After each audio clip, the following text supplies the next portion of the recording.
Parang ang lungkot mo ah. Hindi naman titigil ang buhay dahil lang nawala si Sob. Mali mo, pwede mo ako maging daddy. Kung wala ka matutuluyan, pwede ka sa grupo namin. Sa grupong mabisa, pamilyang mabisa lang malakas. Nasaan? Busy ba? Dito. Ayun o. Uy, Busalamat. Siyempre, magkapatid naman kayo, Sob. Bakit hindi kayo magkapatid? Malay mo, bumalik dito. Magkakapatid kayo, pero doon ako sa Cebu. Iwan ko kayo. Kahit kayo. Hindi na. Doon na siya. Hindi pa kayo papayag eh. Tsaka hayaan mo yan. Taka na. Palagi naman ganyan yan. Tama, hindi nga nagpaalam sa atin. Tayo pa pumunta nung ano doon. Sa bagay. Alam mo ka, alam mo, wala kang hindi tayo pinakinabangan dito. Si Kurt, oh. Uy, Kurt. Parang ang lungkot mo ah. Parang nawala lang si Sob. Sobrang lungkot mo na. Wala lang papaglutuan eh. Alam mo, ang buhay, hindi naman titigil ang buhay dahil lang nawala si Sob, nawala yung dad mo. Mali mo, pwede mo ako maging daddy. Ha? Mas iba naman si dad kaya sa'yo. Uy, grabe ka! Grabe ka sa akin! Ba't nagluwa naman oh? Sa akin, ibibigay ko sa'yo lahat. Yung kayang ibigay ni Sob, kaya kong ibigay din yun. Tsaka, alam mo, kung wala ka matutuluyan, pwede ka sa grupo namin. Sa grupong mabisa, pamilyang mabisa lang malakas.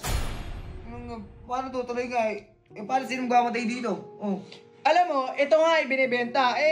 Kung ibinibenta na, ba't mo pababantayan? Tsaka, alam mo, si Boss Alamat, malakas ako kay Boss Alamat. Parang ako na yung nasusunod dun sa grupong mabisa. Ngayon, kapag gusto mo sumali, magsabi ka sa akin.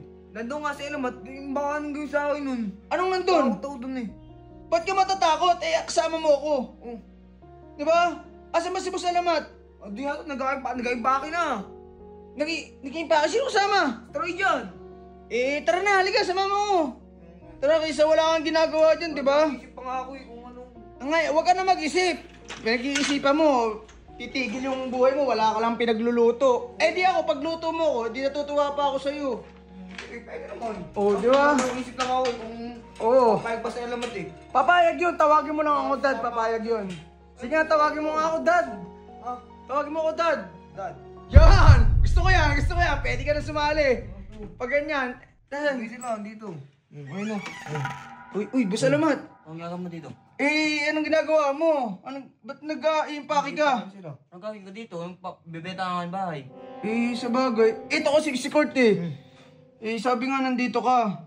Boss Alamat, may naisip kasi ako. Siyempre magkapatid naman kayo, Sob. Bakit hindi kayo magkapatid? Malay mo, bumalik dito. Pwede, magkakapatid kayo, pero doon ako sa Cebu. Iwan ko kayo. Kahit kayo. Hindi na, doon na siya. Hindi pa kayo papayag eh. Anong inaano mo pa? Tsaka hayaan mo yan. Taka na. Palagi naman ganyan yan. Tama, hindi nga nagpaalam sa atin. Tayo pa pumunta nung ano doon. Sa bagay. Alam mo, wala kang hindi tayo pinakinabangan dito. Kaya nga, hindi kasi yung reklamo ko yung Sob eh. Sinibag. Hindi nagpapaalam, parang wala lang tayo sa kanya eh. Oo ka na. Uy, narinig mo yung sabi ni Boss Alamat? O ikaw, Kurt, anong plano mo? Nag-iisip pa nga po kung saan ako pupunta eh. Kung sasama ako sa inyo eh. Sabi kasi niya, Boss Alamat, gusto niya daw ako maging daddy. Ako, sabi ko, wag muna kasi hindi pa ako ready. Kurt, alam mo nang bagsa sa damot to. Ikaw, hindi ka pa magkakot. Ibebenta na to, paano ka? Pinag-iisipan ko kung bibilin ko. Baba mo na ako ah. Pag ito nabili ko, daddy mo na ako ah.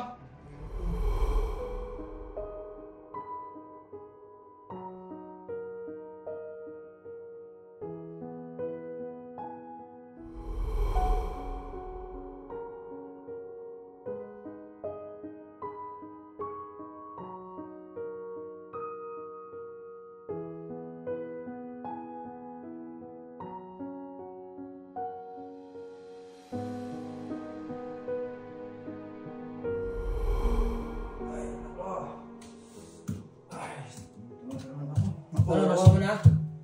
Ano? Nakuha mo na? Mga gamit? Wala eh. Tara na. Ang ginagawa ko dito parang...